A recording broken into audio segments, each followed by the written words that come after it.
¿Qué nos deja esta contingencia sanitaria como reflexión desde el punto de vista geográfico, urbano?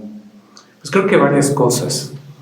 Quizás la más obvia es que vivimos en un mundo globalizado. Ha sido increíble la velocidad con que este virus COVID-19 se ha propagado en todo el mundo. Es increíble ver que en alguna isla relativamente pequeña en el Pacífico o en el Atlántico ya tienen casos confirmados. El mundo es global y hace un buen tiempo que lo es. Y no solamente en términos económicos, sino de la movilidad de las personas. Esa es una reflexión que nos mueve a pensar que el mundo nos queda pequeño como seres humanos. La segunda reflexión es que debemos regresar quizás a las ciudades a una escala humana.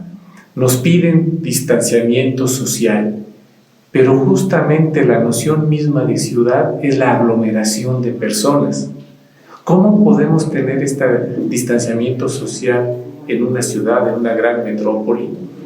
Pues justamente el tema de tratar de movernos menos, ¿no? Tener accesible todo lo que necesitamos para vivir en un espacio relativamente pequeño. Ese es un tema que varios de los geógrafos urbanos han estado comentando desde hace varios años, es regresar justamente las ciudades a la escala humana.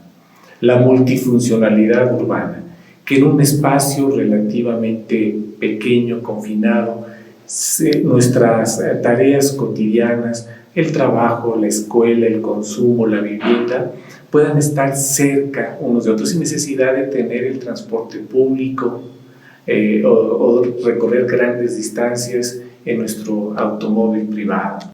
Una tercera reflexión que nos debe mover esta contingencia también tiene que ver con el daño económico, el daño en las ciudades. Si pensamos que las ciudades, sobre todo las grandes metrópolis, están muy terciarizadas en su economía, es decir, finalmente el comercio minorista y los servicios al usuario final es uno de los grandes motores de la economía de las ciudades.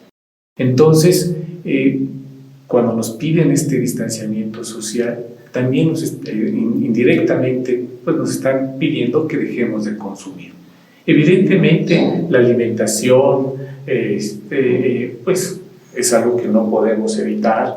La cuestión sanitaria, la farmacia, el hospital, pues que seguirán operando y quizás se verán beneficiados, así entre comillas, de esta contingencia.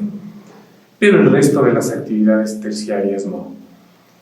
Y bueno, el daño en la economía que puede ocasionarnos esta contingencia será de efectos mucho mayores que la contingencia misma. Pueden pasar quizás años antes de recuperar los niveles a los que teníamos el año pasado, en el año 2019. Obviamente nos preocupa que la economía mexicana, que no creció en el 2019, pues realmente enfrente una recesión inevitable, pero que todavía no podemos calcular su magnitud. Y eso también es algo importante que debemos reflexionar, ¿no?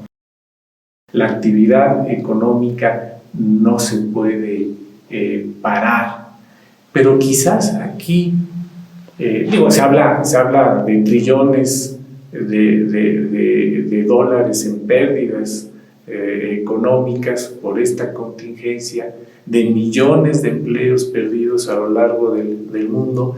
Hemos escuchado de despidos justificados, injustificados a propósito de la contingencia, la gente que vive al día, la gente que es prestadora de un servicio y que no tiene un salario fijo, pues evidentemente son las perjudicadas, las primeras perjudicadas. Se habla de que los jóvenes serán los menos afectados por la epidemia porque si son personas jóvenes, sanas, pues podrán salir de la enfermedad de manera relativamente sencilla. Sin embargo, los principales perjudicados serán los jóvenes, porque serán los principales afectados en términos económicos en su empleo. Esto nos mueve también a que la recomposición económica de las ciudades tiene que cambiar. Creo que hoy más que nunca el comercio electrónico, las actividades virtuales tendrán un auge como nunca lo hemos visto. Finalmente, un tema importante a nivel urbano, a nivel municipal, que es un tema que se ha trabajado mucho desde los Objetivos del Desarrollo Sostenible, es la resiliencia urbana. La capacidad que tienen las ciudades, las localidades, para recuperarse ante emergencias, y esta lo es. Quizás las áreas de protección civil están mucho más enfocadas al concepto de catástrofe o de evento hidrometeorológico, temblores, huracanes, grandes tormentas, pero también la resiliencia tiene que ver con esa capacidad de recuperación de la actividad normal de una ciudad por cualquier contingencia. Una de estas es justamente el tema sanitario. ¿Qué están haciendo los municipios, los alcaldes para recuperar a sus ciudades?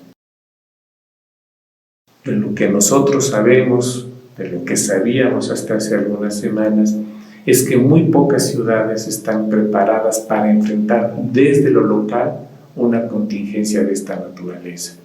Yo creo que las ciudades deben estar mejor preparadas, me refiero a las ciudades mexicanas, a las ciudades del Estado de México, a las localidades del Estado de México, a los ayuntamientos del Estado de México, deben estar más conscientes de que vamos a tener eventos de esta naturaleza con mayor frecuencia que en el pasado.